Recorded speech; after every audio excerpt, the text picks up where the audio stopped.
بسم اللہ الرحمن الرحیم۔ السلام علیکم تمام معززین کو میرے اس یوٹیوب چینل گائیڈنس پر خوش آمدید۔ آج کا جو موضوع ہے مہدی کے معنی، ان کا کام اور حیثیت۔ سوال: باعث مہدی کی ضرورت کو تجدید و احیاء دین میں تسلیم کر لیا گیا ہے، لیکن مہدی کا کام کیا ہوگا، اس مسئلے کو نقلی تائید کے بغیر محض اپنے لفظوں میں بیان کرنے کی کوشش کی گئی ہے۔ احادیث شریفہ کی روشنی میں اس کی تفصیل کی جائے تو مناسب ہے۔ نیز مہدی موعود کے مراتب و خصوصیات اور اطاعت مہدی وغیرہ پر کوئی بحث نہیں کی گئی، بلکہ عام مجددین میں شمار کر دیا گیا ہے۔ اگرچہ مجدد کامل اور مجدد ناقص کی تقسیم سے یہ معلوم ہو سکتا ہے کہ غالباً یہاں مجدد کا لفظ بربنائے لغت استعمال ہوا ہے، اصلاحاً نہیں۔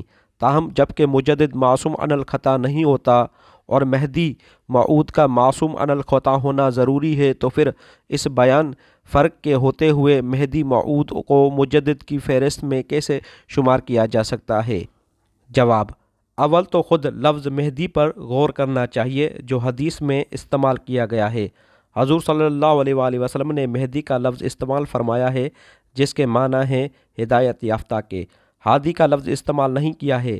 مہدی ہر وہ سردار، لیڈر اور امیر ہو سکتا ہے جو راہ راست پر ہو۔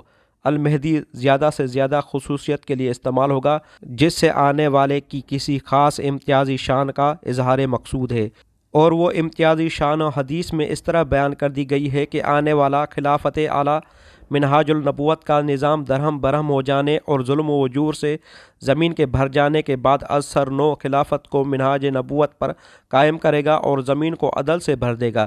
بس یہی چیز ہے جس کی وجہ سے اس کو مختص و ممتاز کرنے کے لیے مہدی پر داخل کیا گیا ہے۔ لیکن یہ سمجھنا بالکل غلط ہے کہ مہدی کے نام سے دین میں کوئی خاص منصب قائم کیا گیا ہے جس پر ایمان لانا اور جس کی معرفت حاصل کرنا ویسا ہی ضروری ہو جیسا انبیاء پر ایمان لانا، اور اس کی اطاعت بھی شرط نجات اور شرط اسلام و ایمان ہو۔ نیز اس خیال کے لیے بھی حدیث میں کوئی دلیل نہیں ہے کہ مہدی کوئی امام معصوم ہوگا۔ دراصل یہ معصومیت غیر انبیاء کا تخیل ایک خالص شیعی تخیل ہے جس کی کوئی سند کتاب و سنت میں موجود نہیں ہے۔ یہ اچھی طرح سمجھ لینا چاہیے کہ جن چیزوں پر کفر و اسلام کا مدار ہے اور جن امور پر انسان کی نجات موقوف ہے، انہیں بیان کرنے کا اللہ تعالیٰ نے خود ذمہ لیا ہے۔ وہ سب قرآن میں بیان کی گئی ہیں، اور قرآن میں بھی ان کو کچھ اشارتاً و کنایتاً بیان نہیں کیا گیا ہے، بلکہ پوری صراحت اور وضاحت کے ساتھ ان کو کھول دیا گیا ہے۔ اللہ تعالیٰ خود فرماتا ہے اِنَّا عَلَيْنَا لَلْہُدَىٰ۔ لہذا جو مسئلہ بھی دین میں یہ نوعیت رکھتا ہو اس کا ثبوت لازماً قرآن ہی سے ملنا چاہیے۔ مجرد حدیث پر ایسی کسی چیز کی بنا نہیں رکھی جا سکتی جسے مدار و کفر و ایمان قرار دیا جائے۔ احادیث چند انسانوں سے چند انسانوں تک پہنچتی ہوئی آئی ہیں، جن سے حد اگر کوئی چیز حاصل ہوتی ہے تو وہ گمان صحت ہے، نہ کہ علم یقین، اور ظاہر ہے کہ اللہ تعالیٰ اپنے بندوں کو اس خطرے میں ڈالنا ہرگز پسند نہیں کر سکتا کہ جو امور اس کے دین میں اتنے اہم ہوں، ان سے کفر و ایمان کا فرق واقع ہوتا ہو، انہیں صرف چند آدمیوں کی روایت پر منحصر کر دیا جائے۔ ایسے امور کی نوعیت ہی اس امر کی متقاضی ہے کہ اللہ تعالیٰ ان کو صاف صاف اپنی کتاب میں بیان فرمائے۔ اللہ کا رسول صلی اللہ علیہ وآلہ وسلم نے انہیں اپنے پیغمبرانہ مشن کا اصل کام سمجھتے ہوئے ان کی تبلیغ عام کرے اور وہ بالکل غیر مشتبہ طریقے سے ہر مسلمان تک پہنچا دیے گئے ہوں۔ اب مہدی کے متعلق خواہ کتنی ہی کھینچ تان کی جائے، بہرحال ہر شخص دیکھ سکتا ہے کہ اسلام میں اس کی یہ حیثیت نہیں ہے کہ اس کے جاننے اور ماننے پر کسی کے مسلمان ہونے اور نجات پانے کا انحصار ہو۔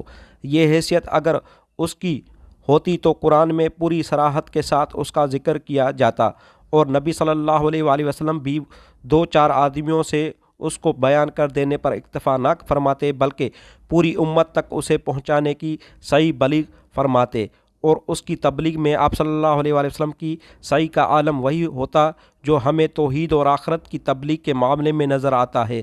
در حقیقت جو شخص علوم دینی میں کچھ بھی نظر اور بصیرت رکھتا ہو وہ ایک لمحے کے لیے بھی یہ باور نہیں کر سکتا کہ جس مسئلے کی دین میں اتنی بڑی اہمیت ہو اسے محض اخبار احاد پر چھوڑا جا سکتا تھا، اور اخبار احاد بھی اس درجے کی کہ امام مالک اور امام بخاری اور امام مسلم رحمۃ اللہ علیہ جیسے محدثین نے اپنے حدیث کے مجموعوں میں سرے سے ان کا لینا ہی پسند نہ کیا ہو۔